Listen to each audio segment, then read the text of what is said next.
Hello everyone, I am Vanished Signal. And before we start with some new stories, like and subscribe to the channel. Also comment down below from where you are watching this.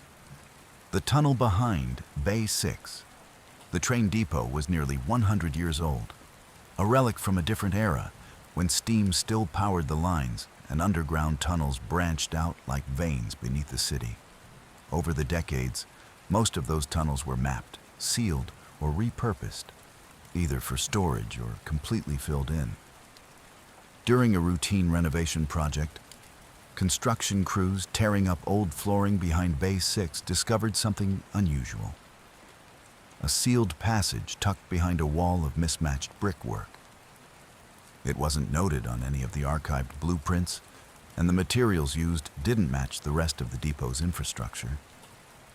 There was no indication of when it had been built or why it had been hidden. The crew didn't open it. Instead, they reinforced the surrounding wall for safety and left it alone. Still, due to union requirements and general liability, a small security camera was mounted to monitor the area. It became just another dead feed on my shift. Until one night at exactly 2:38 a.m., the motion alert system pinged for the first time in over a year. I pulled up the feed, expecting a stray cat or loose wiring.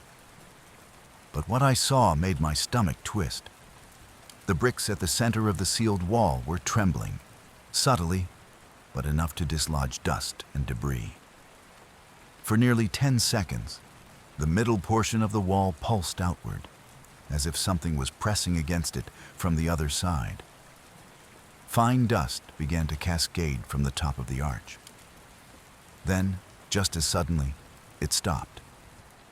I rewound the footage multiple times. No sounds. No visible disturbance elsewhere in the bay. It was completely silent. The camera hadn't glitched. It was a clean, continuous recording. When I filed the report the next morning, maintenance was dispatched to check the wall. What they found was worse. One of the bricks, previously flush with the rest, had shifted outward nearly 2 inches.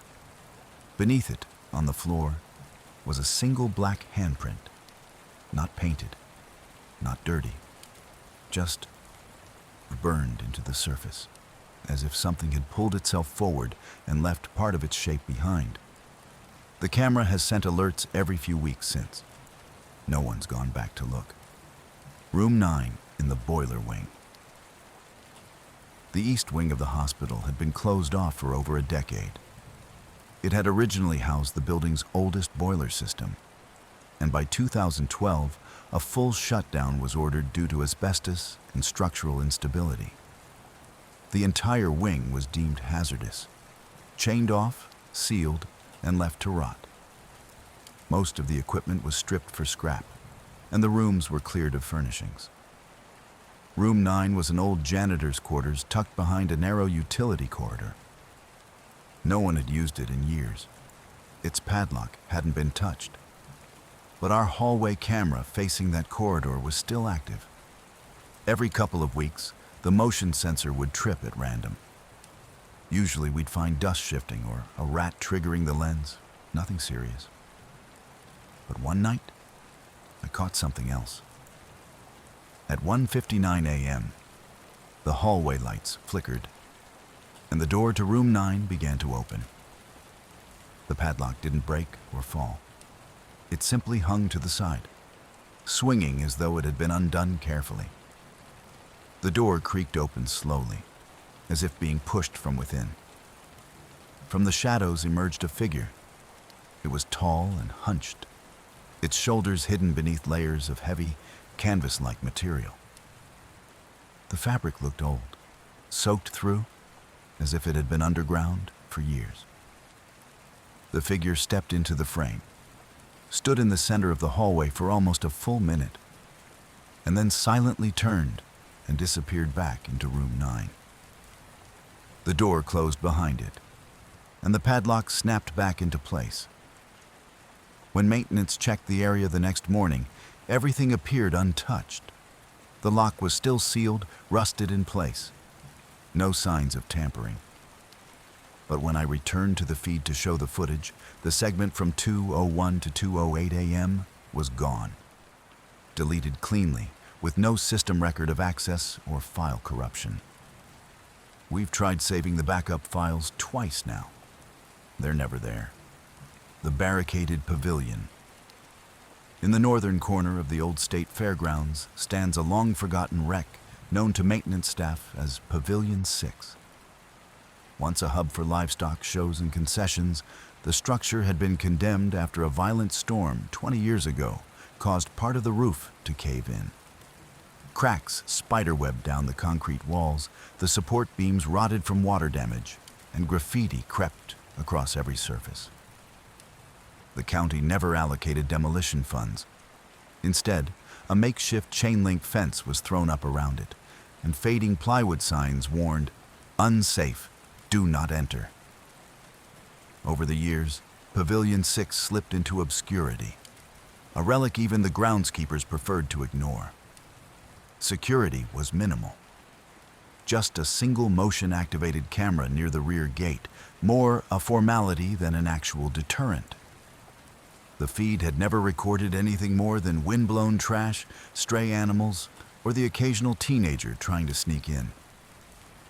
Then, one crisp October morning, that changed. At precisely 4:13 a.m., the gate camera activated. I opened the live feed expecting to see a raccoon or storm debris. But instead, a lone figure stood just inside the chain-link fence.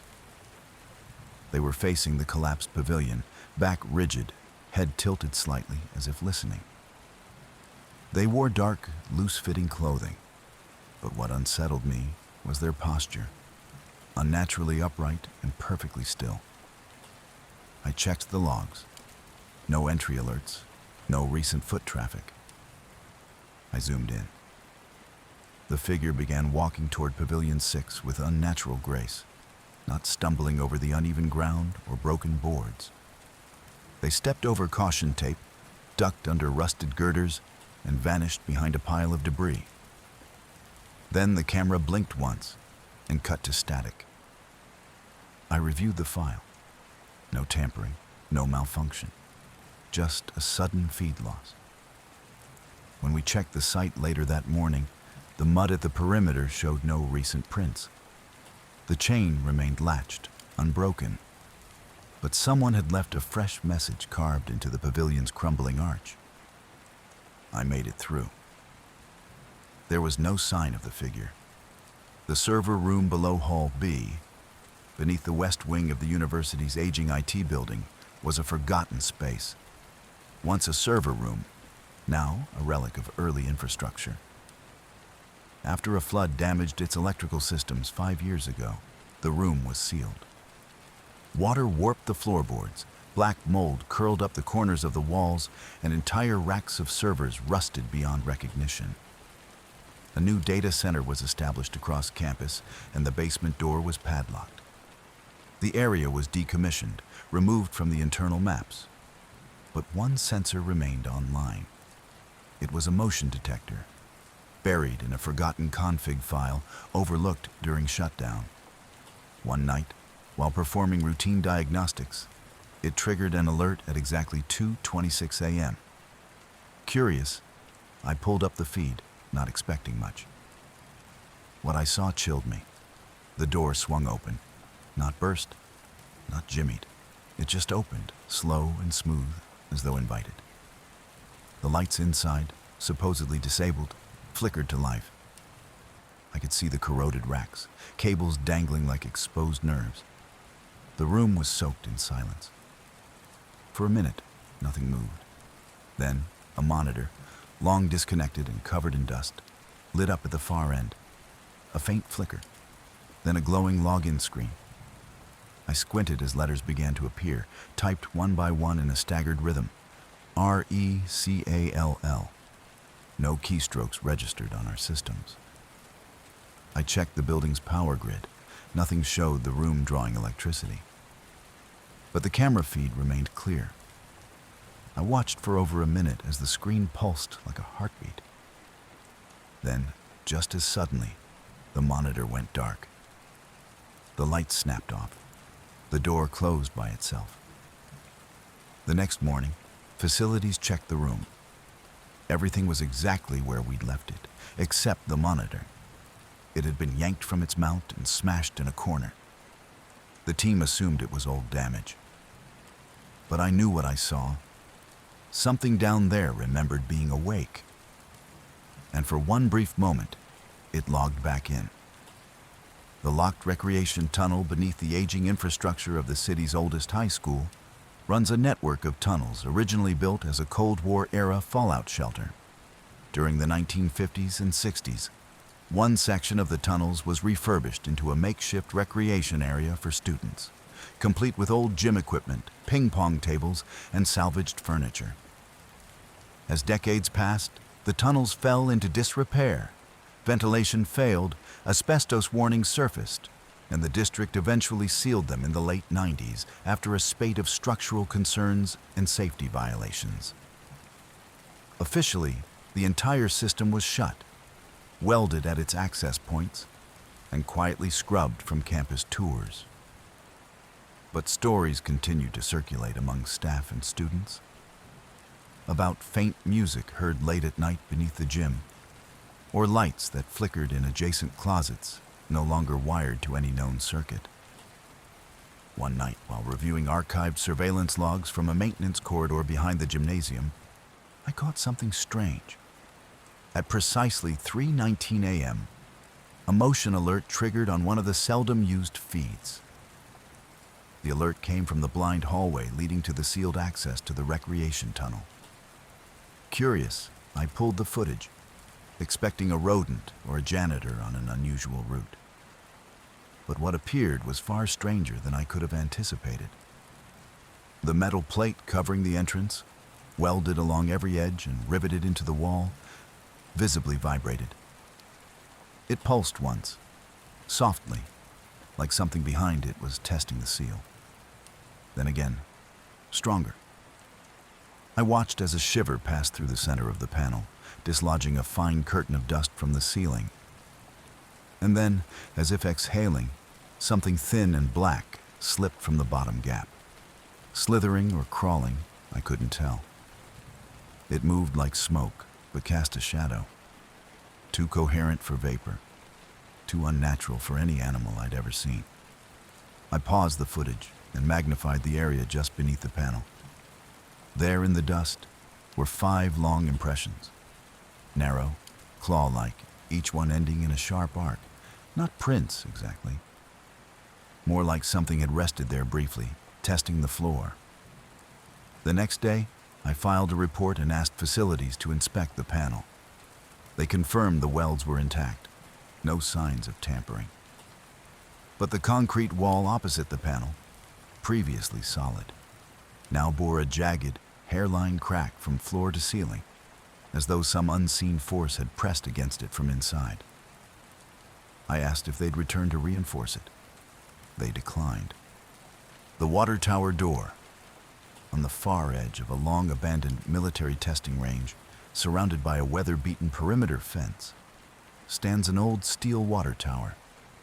It was erected in 1951, last maintained in 1986, and has since been declared structurally unsound.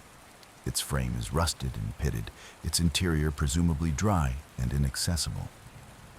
A faded sign at its base reads, "Hazard, do not climb." Most of the fencing is collapsed. Grass as tall as a person swallows the foundation, and the ladder meant to access the tank is rusted through in several places. No one had any reason to go near it. It was a relic. A single perimeter camera remained active, mostly out of policy inertia than concern. Its purpose was to deter local thrill seekers from scaling the tower on dares or during drunken escapades. For years, it captured nothing more than wind-rustled weeds and birds landing on the railing. Then, at 3:57 a.m. on a cold spring morning, it recorded something else. The camera feed, quiet and still, began to stutter, just slightly, as the tower door, located near the base, shuddered. The padlock on the heavy latch disengaged, not shattered or pried open, but simply falling to the dirt as if someone had turned a key. Slowly, the steel door creaked open, groaning on hinges that hadn't moved in decades. No one was in the frame. Nothing entered or exited. And yet, for the next 7 minutes, the camera captured a faint green light emanating from inside the tower. The glow pulsed steadily, rhythmic like a heartbeat or signal.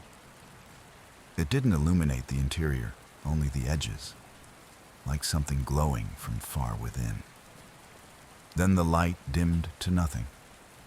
The door remained ajar for exactly 9 seconds before it closed itself. The lock was gone. When a crew was sent out later that morning to inspect the site, they found the padlock lying on the ground, open but undamaged. The chain that had looped through the door's latch had vanished. Inside the tower, they found nothing but dry dust and stagnant air. No footprints, no signs of intrusion. But the walls, they noted, were warm to the touch. The elevator that doesn't open. In the dim, damp basement of a long-abandoned government building scheduled for demolition. There exists a sealed elevator that, according to all available records, should no longer function. The shaft had reportedly been closed off decades ago following a mechanical failure that stranded the elevator car between levels. The cables were cut. The control panel was disconnected. The interior was said to have been stripped and filled with debris to prevent trespassing. The shaft itself was bricked over and forgotten, with a decommissioned notice permanently filed with the municipal records. Despite this, one hallway camera was left active, its purpose unclear, but its feed quietly fed into the central monitoring system where I worked the night shift. For months, the camera displayed nothing but the usual: cracked tiles, flickering fluorescent bulbs, and water stains crawling down the walls. Then, at exactly 2:11 a.m., one Tuesday, something changed. The floor indicator above the elevator glowed red. B1. I blinked. Then it flickered to G, held for 2 seconds, then L2. It began cycling through floors in no discernible pattern, floors that no longer existed. Some never had. The most unsettling was B3. That floor had never appeared in any blueprint I could find. I checked the elevator system remotely. No response. No power registered to the panel. Yet the lights continued shifting as though the elevator were operating normally, humming in silence. There were no sounds on the feed, no motion. Just an eerie, almost rhythmic pulsing of the indicator lights. 3 days later, the panel blinked again. This time, it stopped on B3 and held. The doors did not open, but something changed. For 30 seconds, the concrete floor beneath the sealed doors glowed faintly, a pale green hue radiating from the seams like light trying to escape a submerged chamber. Then the light vanished. The indicator dimmed. A month later, demolition crews arrived. When they finally breached the elevator shaft, they found it entirely filled with reinforced concrete. No car, no cables, no shaft walls. It was a solid block from floor to ceiling. There was no physical space for any of what we'd seen. The footage was archived. The system deleted it 3 days later. The shoreline bunker, perched precariously on a jagged cliff 15 miles from town, is a dilapidated World War II-era bunker, half of which has collapsed into the ocean below. Built in the 1940s, it was once part of a coastal defense grid. But rumors persist that it was repurposed for acoustic weapon testing, experiments involving parabolic devices capable of distorting and manipulating sound frequencies. The structure is rusted and split with erosion. Warning signs have faded to ghost lettering. A perimeter fence remains in place, though mostly for show. The interior was sealed after a structural collapse in the late 1980s. One of our site monitors, a camera mounted on a steel pole fixed into the rocky bluff, was installed years ago to catch thrill seekers and vandals. Most nights, it registered nothing but wind-whipped grass and distant waves. But on a stormless night in early spring, a motion alert triggered at 3:44 a.m. I pulled up the feed, expecting to see some teen with a flashlight. Instead, there was a lone figure standing motionless just outside the rusted metal hatch. They didn't approach the fence, didn't pace. They stood with their backs slightly arched, facing the door directly. Long hair moved with the wind, but their body remained stiff, as if rooted in place. No flashlight, no tools. Then the feed began to distort. Not typical pixelation, but warping like a heat shimmer. The image pulsed as if something beyond our range of hearing had disrupted the signal. Though our cameras lack microphones, I could almost feel the vibration. The entire frame shimmered, and the figure slowly turned toward the camera. Their face was blurred, not pixelated, but smeared as if it refused to resolve, like the camera refused to capture it. Then, without moving their legs, the figure vanished sideways. One frame to the next, they were gone. When the site was inspected the following morning, the fence was undisturbed. But the hatch, welded in 4 places and braced with steel bar, was partially open. Not cut, not forced, just open. The inside of the bunker was dry, untouched, and smelled faintly of copper. A new lock was installed. It lasted 2 nights.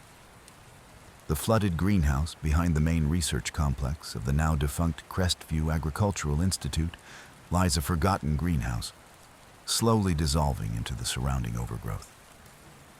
It was once a thriving site for experimental crop research, hydroponic development, and controlled climate agriculture. But nearly 10 years ago, a spring storm ruptured a main water line under the facility. The greenhouse flooded almost instantly, the foundation cracking, mold spreading across the walls, the humidity warping equipment and shorting the interior systems. Within a week, the entire structure was condemned. Hazmat teams removed what they could, chained the doors, bolted the windows, and left behind a scattering of yellow biohazard signs, some bleached blank by years of sun. The area was written off, but the camera mounted to a nearby maintenance shed remained. Its signal fed into our central server, a forgotten stream nobody thought to disable. For years, the feed showed nothing but wind, rain, vines creeping over glass panes, and the occasional wildlife darting through. Then one night, just after 3:07 a.m., a movement alert triggered. I pulled up the footage and saw something that shouldn't have been possible. The rusted metal doors, sealed for a decade, were open wide. A sickly, flickering light pulsed from inside, casting long, unsteady shadows across what little remained of the interior. The camera, long mute, suddenly activated its microphone. It picked up a sound, a rhythmic dripping, sharp, metallic, like water tapping into something hollow. As I watched, something moved between the tables. It ducked. Its proportions were humanoid, but there was something off. The limbs were too long, the shoulders hunched unnaturally. It paused just before the center of the room, obscured by moss-covered shelving. The light changed color, flaring from yellow to green, pulsing faster. Then the entire feed cut to black. 90 seconds later, the camera resumed. The light was gone. The door had swung shut again. But the feed's timeline had been altered. Those missing 90 seconds were not recorded. No rewind, no file. Just a silent jump from one moment to the next. We dispatched facilities that morning.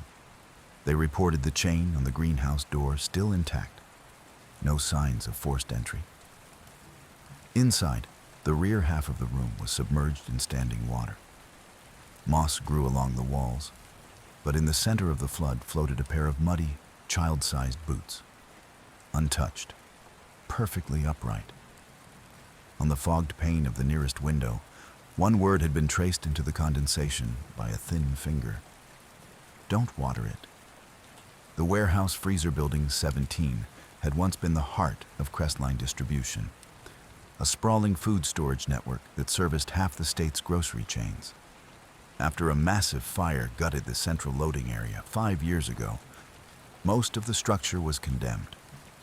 The eastern wing, though still standing, was left without maintenance or power. Inspections were sparse.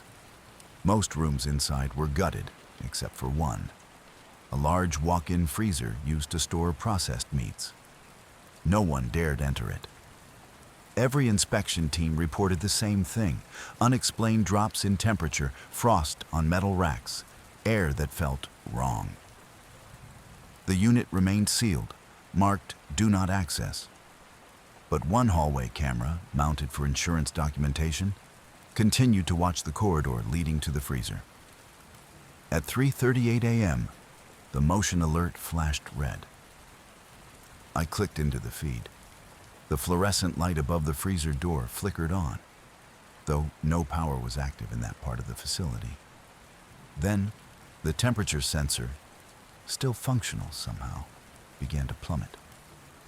From 68 degrees Fahrenheit to 52. Then 39. Within 20 seconds, it dropped to 27 degrees Fahrenheit. As I watched, frost began to spread from the base of the door, curling across the tile floor like a spider web of ice. The door trembled once. Then it opened. A thick fog billowed out, heavy and slow, spilling across the floor. Just beyond the fog, inside the freezer's dark threshold, something stood. Tall, impossibly narrow, its shape distorted by the cold. It didn't move. It didn't advance. It simply existed, framed in the doorway, breathing, or something like it. Then the light went out. When it returned 3 seconds later, the fog had retreated. The door was shut again. The next morning, I reviewed the power logs. There had been no electricity routed to that wing for 3 years. The breakers were physically removed. But when I walked the hallway myself, escorted by site security, the air was damp, cold. The trail of frost still marked the tiles, slowly melting in the light. On the freezer door were 2 handprints, one pressed 6 feet high. The other, small and delicate, hovered inches above the floor. The locked filing room, in the furthest and least traveled corner of the city's oldest municipal courthouse, behind a long-forgotten section of records and beneath a flickering emergency light, sits a room marked simply Room B14. According to current floor plans, it doesn't exist. The space was sealed off in the early 1980s after a fire swept through the West Wing, leaving behind structural damage and concerns about asbestos contamination. What few records were housed there were either recovered or marked lost. Since then, the room was effectively erased from official documents, deemed inaccessible and irrelevant. Yet the door remains, thick iron, painted over 3 times, with a rusted padlock that hasn't moved in decades. Most courthouse staff don't even know it's there. But during a recent modernization of the building's security system, an old motion sensor just outside room B14 was inadvertently brought back online. No one noticed until it began pinging, precisely at 1:43 a.m. every 6th night. The first time it happened, I thought it was a wiring glitch or perhaps a rodent brushing against the wall. But when I checked the camera feed, I saw the door handle, the one attached to a door no one had touched in over 40 years, begin to rotate. Not twitch or jiggle, but slowly turn. 1 full rotation. Then a pause, then 2 more, just as deliberate. Then came the sound. Through the hallway mic, I heard a soft, dense thud, like a fist hitting the back of the door. Not pounding, not frantic. Just one purposeful knock, muffled and low. It echoed unnaturally in the otherwise silent hallway. Maintenance was dispatched the next morning. The padlock was intact, though the metal around the latch showed faint scrape marks, as though something had tried to push out from the inside.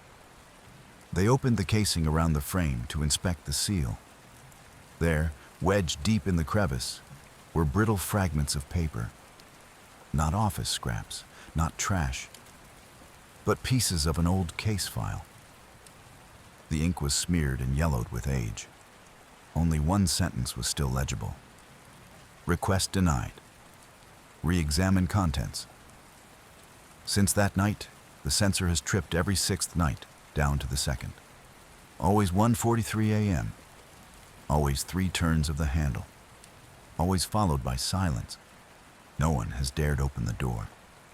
The northern stairwell. On the north end of the city looms an aging high-rise apartment complex, once the pinnacle of affordable housing and urban expansion, now half vacant and riddled with decay. 5 of its uppermost floors were condemned after years of wind and water damage rendered them structurally unsound. Entire wings were emptied, stairwell doors bolted shut, elevators reprogrammed never to stop above floor 15. One stairwell remained technically accessible, the northern stairwell, which runs the full height of the building. But it too was sealed above the 15th floor with reinforced steel bars and deadbolts, rusting in place. Despite its isolation, one camera remained active above the 14th floor landing, originally installed to catch vandals, squatters, or maintenance violations. I was cycling through feeds during a thunderstorm when the stairwell camera triggered. It was 2:09 a.m. Lightning flashed outside the building's windows, momentarily illuminating the otherwise pitch-black concrete interior. I watched, frozen, as a shape emerged mid-frame. A figure ascending the stairs. They weren't rushing. They weren't hunched or hiding, just walking, one step at a time, toward the 15th floor. But according to building logs, all stairwell access was locked from the 13th floor up. No sensors had been tripped. No doors had opened. I rewound the footage. No trace of entry. No one seen before frame 1. 30 minutes later, the feed triggered again. This time, the figure was descending. Much faster, its limbs blurred with motion, as though its form couldn't be caught in a single frame. When it reached the 14th floor landing, it stopped. It stood just within the edge of view, motionless. Then the feed glitched, only for 2 seconds. But when the picture returned, the landing was empty. Except the lens was fogged, not dust, not water damage. A soft, oval distortion, exactly where someone might have leaned forward and breathed against the glass. I reviewed the temperature readings. The camera had dropped 10 degrees during the glitch. We dispatched maintenance the following day. They unbolted the stairwell doors and climbed to floor 15. Nothing unusual until they looked down. On every step between the 12th and 15th floors were dry, bare footprints. Not heavy like boots or shoes, light, almost hesitant. And they were facing up, as if someone had climbed slowly, carefully, to the top, and never came down. The abandoned projection room, in the forgotten upper corner of the long-closed Fairmont Theater, shuttered since the late 1990s and slated for demolition multiple times before being quietly forgotten, sits a small, windowless chamber. This room, the projection booth, once buzzed with life as reels of film spun on giant projectors behind thick safety glass, illuminating the silver screen below for packed audiences. But as digital formats replaced celluloid and the building fell out of use, the booth was sealed. Not just closed, but physically isolated, accessible only through a narrow crawl space above the stage ceiling, reachable via an attic ladder no longer mounted to the wall. According to the last set of blueprints, The projection booth had been removed during a proposed renovation that never actually occurred. Yet, a ceiling-mounted security camera, located outside the attic hatch, remained pointed directly at where the access point should have been. For years, the camera fed nothing but static and darkness. That changed after a string of unauthorized break-ins prompted the city to reactivate the theater's dormant surveillance grid. Most cameras recorded graffiti artists and scavengers looking for copper. But exactly 1 week after the system came back online, the camera outside the crawlspace registered motion at 3:12 a.m. The live feed showed something subtle, barely noticeable at first. The old attic hatch was slightly ajar. Just a sliver, a black vertical seam where there had only been dusty plaster before. I watched the feed in silence. For about 20 seconds, nothing moved. Then the hatch inched open wider, not with the suddenness of a draft or animal, but the deliberate hesitation of something being pushed. Darkness yawned wide, a rectangle of pitch black. Then, as if suspended from above, a figure dropped into frame. It didn't fall. It descended slowly, silently, arms hanging slack, feet dragging as if pulled downward by an unseen thread. The camera flickered, just a frame skip or two. But when it cleared again, the hatch had snapped shut. Nothing else was visible. When the police arrived at first light, they found no signs of tampering. No ladder, no footprints. The crawl space was as dusty and undisturbed as it had always been. But in the main lobby, sprawled across the cracked glass of the concession counter, someone had written a message in fresh black marker. Still watching from above. No one claimed responsibility. No one had entered the building through any known access point. The feed continues to run. Every week, at exactly 3:12 a.m., the hatch moves again. The drainage tunnel access point underneath the eastern edge of the city's oldest public park sprawls a network of forgotten drainage tunnels. Narrow, serpentine corridors built during the early 1900s to redirect floodwaters during seasonal storms. Most of them were mapped, some were capped, and a few were simply left to collapse under their own weight.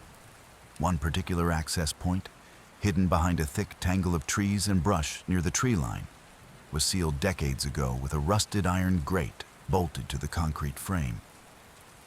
The city closed it off after a well-known urban explorer entered one rainy evening and was never seen again. The official cause was unsafe conditions. Locals whispered different reasons. After a stretch of heavy rainfall raised concerns about overflow. We were instructed to install a motion-triggered camera overlooking the tunnel mouth. It was mainly a precaution, a way to catch pooling water or potential debris blockages. For the first 3 weeks, the camera registered only squirrels, rain, and the occasional splash of muddy runoff. But on the fourth night, just before 3 a.m., the feed lit up with movement. At 2:57 a.m., I tuned in. The tunnel grate, rusted and bolted in place with 4-inch screws, was vibrating. Not from water pressure, there was no flow, but from something inside. A steady, rhythmic push, as though something were testing it from the other side. Then it stopped. A few seconds passed. One of the bolts, the top right one, popped off cleanly and struck the stone with a sharp metallic crack. Then something emerged. It wasn't an arm, it wasn't a limb. It was a shape, long, thin, impossibly white under the night vision lens. It pushed through the small opening, feeling around like a blind animal. It twitched, then froze, then withdrew. The feed cut to black. 8 seconds passed before the signal resumed. The grate was shut tight. All 4 bolts were in place. Nothing appeared disturbed, except etched into the concrete just below the frame were 4 deep scratches.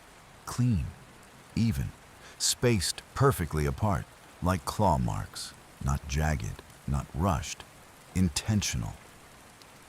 The sensor has pinged 3 more times since then. Each time, the scratches get deeper.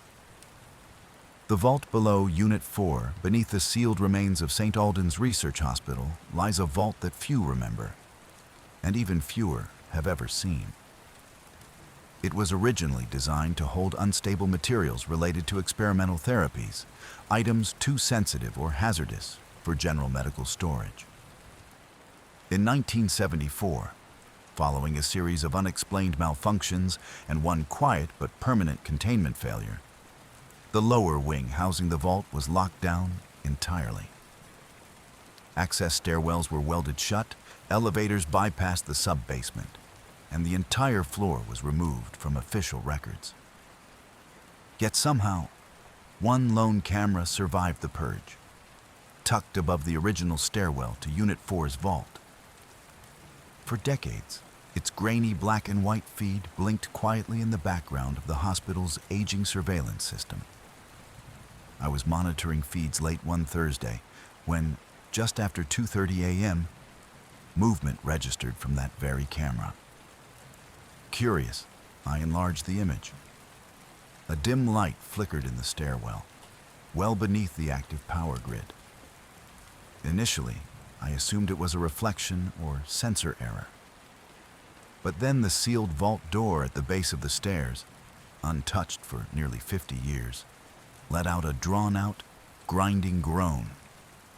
The steel visibly shifted inward, stopping after opening only an inch. It was enough. A low-frequency hum bled through the audio, a mechanical tone, deep and layered, like the sound of a machine buried in water. Suddenly, the feed went dark. When the image returned 2 minutes later, the light was gone, the door shut. But for a few unsettling seconds, before the lens autofocused, something was smeared across the camera glass. A drawing, crude and deliberate. A large, open eye made of something black and greasy, traced by fingers that had pressed hard against the lens. We sent maintenance to investigate. They found no sign the door had moved. No tampering, no debris, no damage. The vault entrance was sealed, but the wall nearest the camera was different, cold, much colder than the rest of the hallway, frost forming along the seam where the wall met the floor. The rest of the basement maintained a consistent 68 degrees. No one explained it. Now, the feed flickers most nights. Each time, it begins with that same flicker of light from the stairwell and the faintest hum in the background. We stopped logging the motion alerts. Most of the staff won't watch it anymore. The tunnel behind Locker 302 Edge Hill Middle School had been empty for years. Its asbestos-riddled walls, outdated plumbing, and long list of pending safety violations left it condemned before a proper demolition ever occurred. Among former students and teachers, one story always stood out, a legend whispered from generation to generation.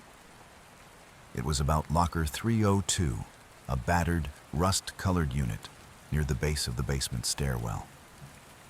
The tale said it was welded shut sometime in the early 2000s, and that behind it wasn't a locker at all, but a doorway. During pre-demolition cleanup, a contractor tasked with removing hardware noticed that 302 didn't match the others. Its frame was heavier, the door welded at more points. When they tried to open it, the lock, old and dry, crumbled in their hands. The door creaked open, revealing not a metal locker, but a hole.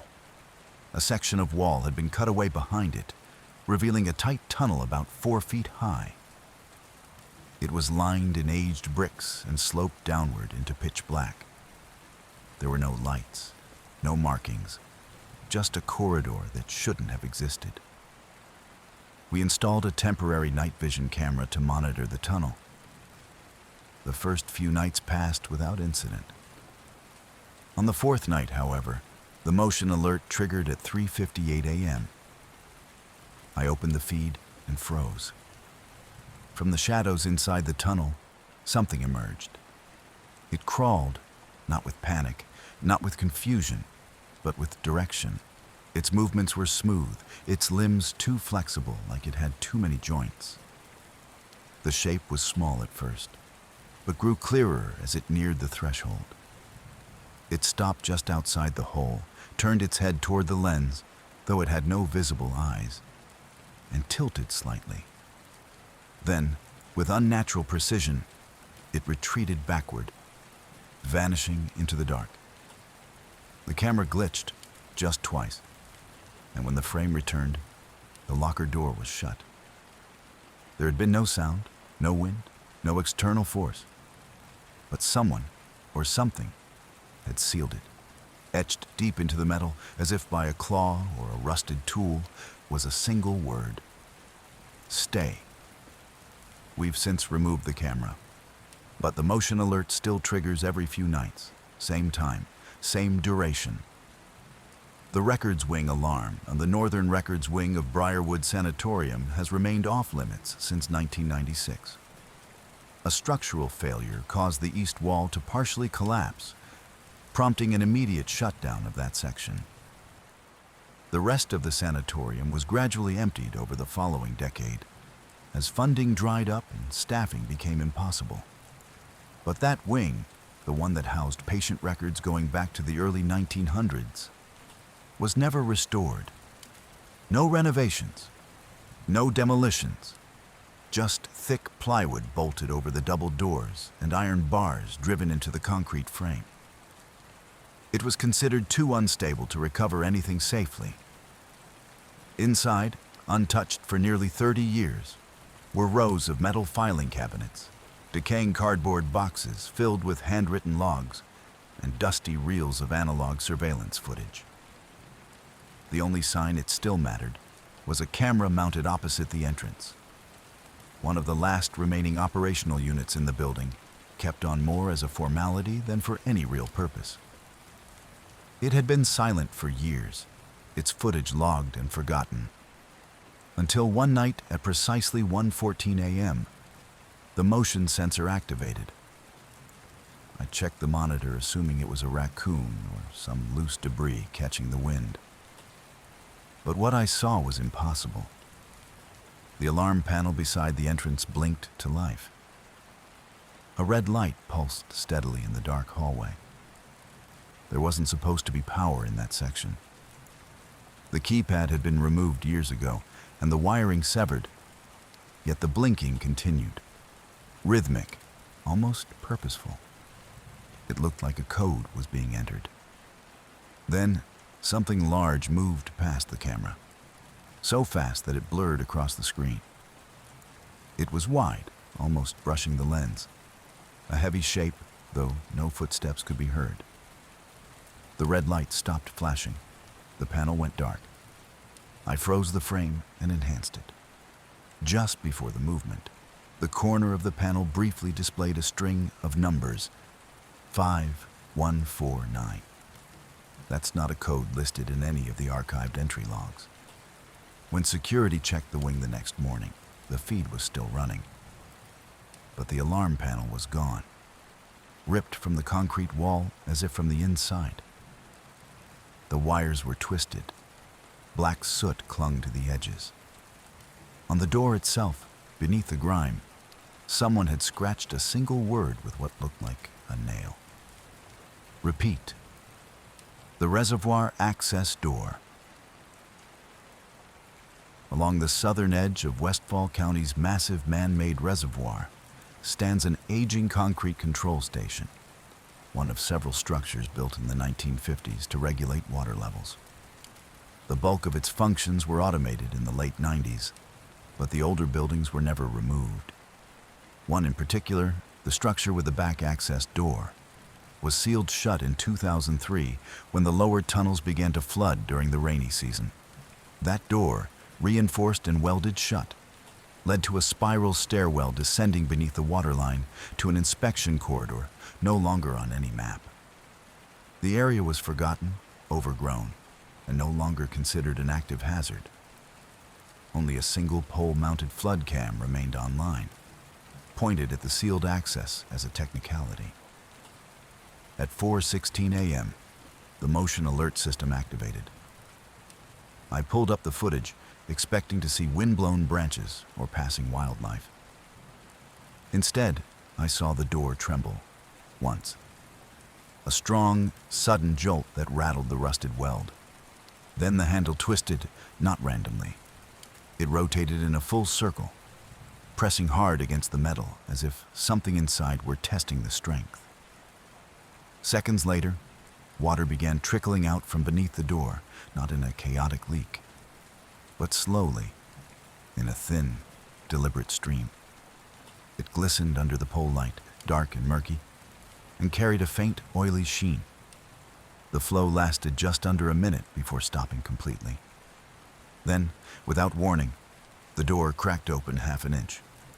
The weld groaned. The camera's lens fogged slightly, then a shape pressed into frame. It was round, bulbous, too close to focus. It wasn't a person's face, no breath, no features. Just pressure, watching, waiting. The feed held steady for 5 seconds, then static. When it resumed, the door was shut again. No visible damage, no trace of water. At sunrise, a maintenance crew arrived. The weld was untouched. The floor was dry. But across the concrete, just in front of the threshold, 4 digits had been scrawled into a smear of moss and something else darker. 0416. That number wasn't in the system. It didn't correspond to any access log, timestamp, or key index. But since that night, the camera has activated again, always at 4:16 a.m. The door hasn't moved since, but the moss grows wider every week. The chapel cellar street Marlowe's Chapel was shuttered in 1982 after a fire scorched much of the eastern transept, leaving the stone brittle and blackened. The congregation dispersed soon after, with services ceasing. The rectory sold to private developers, and the remaining structure left to decay along a remote rural road. Over the years, ivy crept through broken, stained glass.